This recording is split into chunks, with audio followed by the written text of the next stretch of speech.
The global economic reset is not my theory. It is not a work of fiction. It is a historical fact.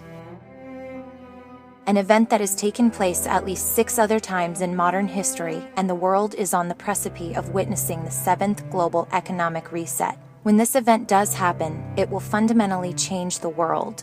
Literally overnight, governments will fall, borders will be redrawn, wars will be waged, and economies will collapse. The last global economic reset took place in 1945 after World War II.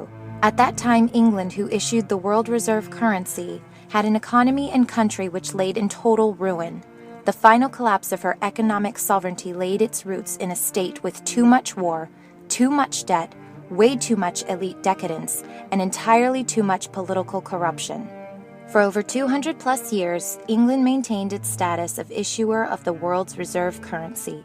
Its all-powerful navy, which spanned the 7 seas, protected all the trade and shipping routes, hence all international commerce, and trade was conducted in the British pound sterling. That is the role of the global reserve currency. All international trade is conducted in the currency that's been selected as the world reserve currency, hence creating a monopoly of global currency supremacy, which creates a tremendous amount of demand from all around the globe for the world reserve currency, or WRC. Just the opposite of currency demand happened in France toward the late 1700s. After a massive bout with hyperinflation, which led directly to the horror show known as the French Revolution, the rest of Europe saw France ill-suited to continue as the issuer of the WRC, and literally overnight no one wanted the French banknotes. What happened next is for the history books. All that hyperinflated currency came flooding back to France. This is what happens when demands for the world reserve currency collapse overnight. By the 19th century, the same financial quagmire that had plagued France centuries before had started to be seen in England. Other countries started to get weary of using the British pound sterling as the WRC. So after the Second World War, the largest creditor nation of the time, the United States, with its vast untapped natural resources, booming population, and military, it became the obvious candidate. A new country the banking cartels could begin to build, then tear it all down, profiting huge along the way. As noted, when England lost the WRC, America was the largest creditor nation in the world. Today, America is the largest debtor nation in the world, and much of the debt and leverage exercised against America with weapon like precision by the Chinese, who seek to control the U.S. by way of its holding of government debt. And by the way, this government debt, often labeled America's debt to say that individuals owe these massive debts, is completely wrong. Instead, I would call it debt from a band of political criminals who have sold out humanity in their respective countries in pursuit of personal gain. But for America, it's not just the money owed to China. It's not about the 17 trillion national debt. It's not about the unfunded liabilities of 250 trillion, as recently noted by a Harvard economist and historian.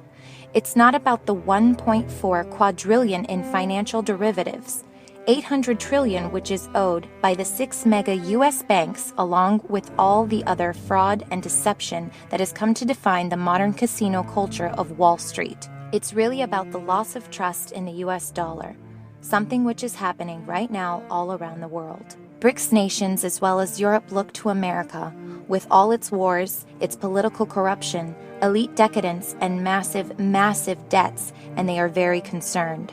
These concerns played out in the multiple bilateral trade agreement, which directly bypasses the U.S. dollar, hence creating less demand for U.S. dollars. These concerns ultimately led to a full-blown loss of trust in the WRC, as we saw with England and France before. This is what starts the ball rolling for the global economic reset, when other countries that are up and coming on the world stage see that the current financial system doesn't play in their best interest. Particularly countries like China, Russia, and India, all who have had to deal with massive inflation stemming from the dollar debasement policies of the private for-profit U.S. central bank, the Federal Reserve. So these concerned countries seek a way to change that financial system by way of buying hard assets like gold and real estate, while at the same time dumping U.S. debt and exchanging in bilateral trade agreements that ditch the U.S. dollar in global trade, perhaps one of the biggest signs of loss in the dollar confidence as a WRC holder. And that's exactly what we've seen happen the last several years, from the IMF coming out and saying we need to super global currency to the former finance minister of the World Bank, a Chinese national claiming we need to de-Americanize the world, or perhaps it's from people like George Soros himself, who has called China the new engine of global growth.